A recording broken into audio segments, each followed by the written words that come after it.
Aktar minn €1,000,000 f'performance bonuses f'temp ta' 12-il xahar għal uffiċjali tal-awtoritajiet fid-Dekasteru tal-Ministru Austin Gatt. Din iċ-ċifra kienet ikkonfermata mill-Ministru Austin Gatt innifsu. Fil-mita ingħataw aktar minn €480,000 f'bonuses.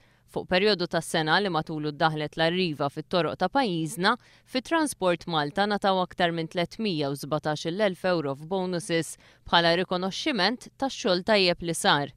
Fil-waqt li fil-Malta Communications Authority ingħataw aktar minn €190,000 f'performance bonuses.